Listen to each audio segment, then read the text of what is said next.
Día. Bueno, yo hice un esquema de exposición que ahora tengo mis dudas si desarrollarlo o no. Voy a tratar de hacerlo porque uno de los problemas que yo particularmente he observado en la última década, tal vez un poco más, que hable más duro, está difícil la cosa. Bueno, es el poco manejo que ha existido en el movimiento sindical venezolano de categorías tan elementales como el salario. O sea, durante un tiempo que fui asesor de economía de aquí de la Confederación, en tiempos de nuestro amigo, ¿cómo se llama? No, sí, qué mala memoria ahorita, ¿no? Manuel Cova. En tiempos de Manuel Cova eso era claramente demostrable. No hay una conceptuación, no hay un manejo de lo que es el salario. Una categoría fundamental de todo dirigente sindical. Pues. Entonces, bueno, ¿cómo es eso de que no? Entonces, claro, como no se maneja qué es el salario, no se relaciona el salario con distribución de la riqueza, ni se relaciona el salario con el problema de la inflación. Por ejemplo, una cosa que todo dirigente sindical debe saber es que la inflación conduce a una distribución cada vez más desigual de la riqueza. O sea, con inflación el tiempo de trabajo necesario se reduce y el tiempo de trabajo excedente se amplía. O sea, hay más plusvalía. Con inflación aumenta la plusvalía. Al aumentar la plusvalía, bueno, hay una mayor desigualdad en la distribución de la riqueza creada por el trabajador. Porque si en algo coinciden los economistas clásicos o marco los economistas clásicos en lo genérico de que el trabajo es la fuente de la riqueza. El trabajo, dicho en abstracto, más lo que demuestra es que no es el trabajo, es la fuerza de trabajo. Una mercancía específica y agrega que esa mercancía tiene un valor de cambio como cualquier mercancía. ¿Y cuál es el valor de cambio de esa mercancía? Bueno, el conjunto de medios y servicios que requiere el trabajador para reproducirse con su familia en condiciones históricamente determinadas. La polémica la plantea Marx en una conferencia para obreros, salario, precio y ganancia. Y bueno, cuando yo era chiquito, uno se metía en la actividad revolucionaria y el primer librito que se tenía que leer era Salario, Precio y Ganancia, aparte del manifiesto del Partido Comunista. Pero ahora se meten en la política, se meten en el movimiento sindical y no estudian salario, precio y ganancia. Y son dirigentes sindicales, en serio, son dirigentes sindicales, pero no saben qué es el salario. O sea, no se ubican que el salario representa solamente condiciones mínimas de reproducción, como lo establece Smith y Ricardo. Marx, ¿qué es lo que plantea Marx? Bueno, que son condiciones mínimas, pero que hay que pelear porque no sean tan mínimas, pues, ¿no? Pero en Venezuela la cosa se hizo peor. No, mínimas, no, o sea, por debajo o sea, no sé, una cosa. ¿Y cómo lo hizo el chavismo? El chavismo es una cosa maravillosa y no saben de economía. Por favor, saben de economía. Y vinieron unos chinos y en el año 2018 los chinos, junto con un emisario que mandó el camarada Correa, hicieron un plan. Ese plan condujo a la hiperinflación, una jugada maravillosa. Maravillosa. En la historia mundial de la economía, en Venezuela se dio esta jugada extraordinaria, porque con la hiperinflación, ya venía una inflación galopante, pero con la hiperinflación acabaron con pensiones, acabaron con prestaciones sociales y acabaron con salarios. O sea, con la eso que dicen, no, que un gobierno bruto, no, bruto no, inteligentísimo, acabaron con el salario dentro de un proyecto estratégico que ahora lo estamos viendo. ¿Cuál es ese proyecto estratégico? Zonas económicas especiales. ¿Qué requieren las zonas económicas especiales? Hambriados, gente con hambre, gente que esté dispuesta a vender su fuerza de trabajo, ¿verdad? En condiciones mínimas de reproducción, muy por debajo de las condiciones mínimas de reproducción. Entonces vamos a decir que los tipos son brutos. No, ahí hay talento, ahí hay talento. La hiperinflación condujo nada más y nada menos que al despojo, ¿verdad?, de las prestaciones sociales, al despojo del salario, y aquí necesariamente tenemos que hacer un pequeño paréntesis. Dirigentes sindicales que no saben lo que es la diferencia entre trabajo productivo y trabajo improductivo. Es fundamental, sobre todo en este periodo, otro de los fenómenos que se dan en el mundo, particularmente en Venezuela, tenemos que distinguir lo que es trabajo productivo y trabajo improductivo. ¿Qué es? Categoría que no la crea Marx. Esa categoría, ¿quién fue que la inventó? No me acuerdo, pero el que le hereda así, creo que fue William Petty, la hereda Smith, no me acuerdo, los economistas saben de esas cosas, pero yo no me acuerdo de esa particularidad, ¿verdad? ¿Qué es trabajo? Ya Marx la desarrolla la categoría, ¿verdad? ¿Qué es trabajo improductivo? Bueno, el trabajo que no crea plusvalía, es una cosa sencillísima. Si tú no creas plusvalía, tú trabajas, pero no eres productivo, ¿verdad? Siguiendo la acepción de Smith.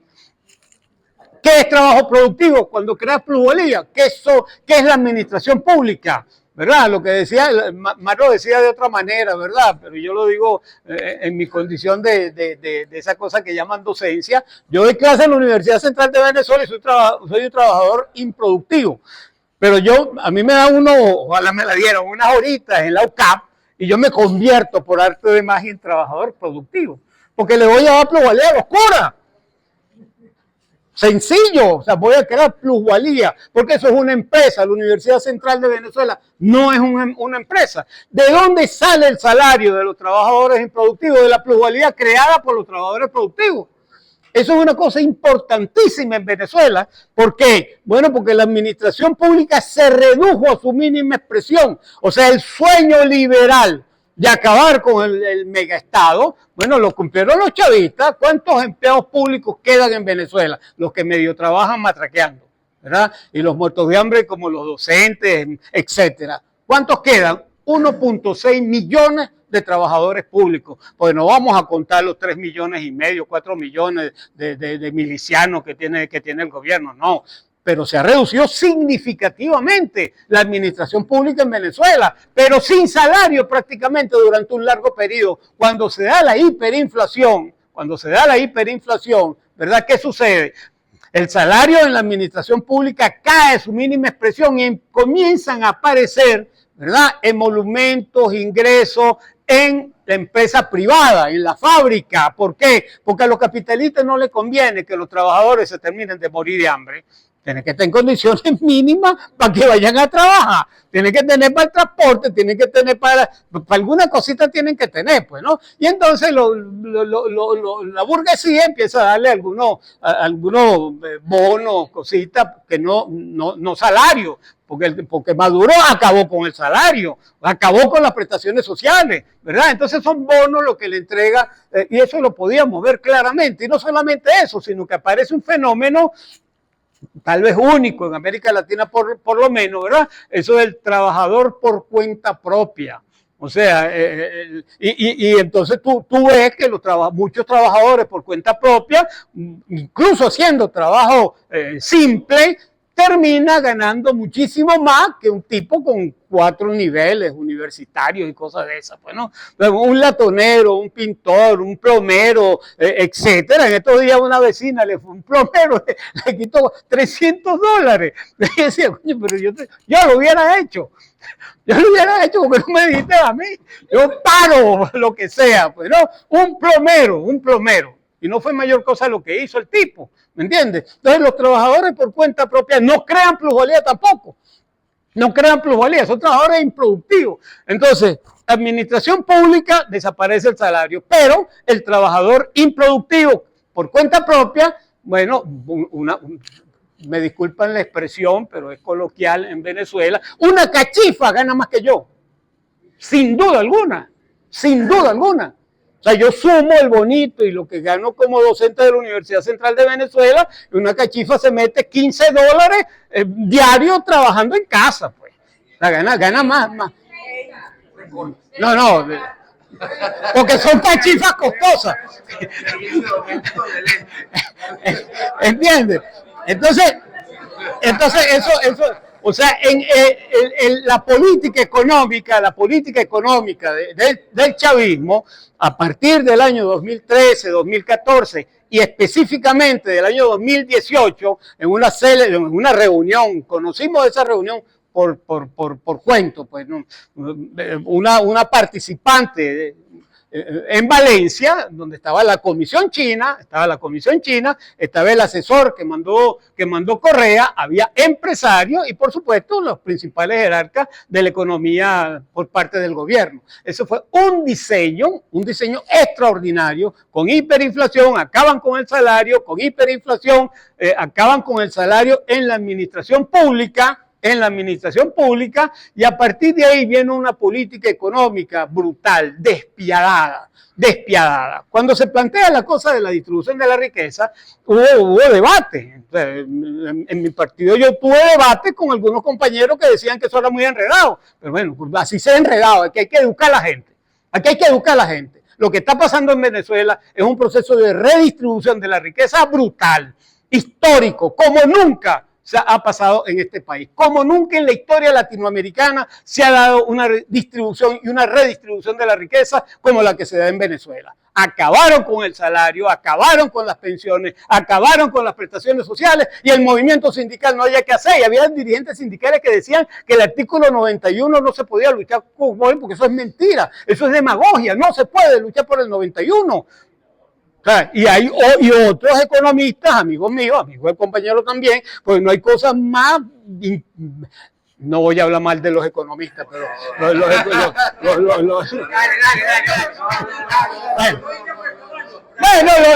los economistas dicen, no, vamos a pedir lo que se puede son $200, hasta ahí se quedan con una consigna que ni siquiera el gobierno ha dado los $200, ni los va a dar, porque eso te convierte al final en una consigna de naturaleza política. ¿Qué es lo que hay que ubicar entonces esencialmente? ¿Por qué el gobierno acaba con el salario? Bueno, no es que acaba tan rápido, sí. No es que acaba con el salario, porque son malos. Acaban con el salario porque es un proyecto estratégico y ese proyecto estratégico nace con Chávez en una cosa que llaman hermanamiento y zonas económicas especiales. Están unidos zonas económicas especiales y hermanamiento.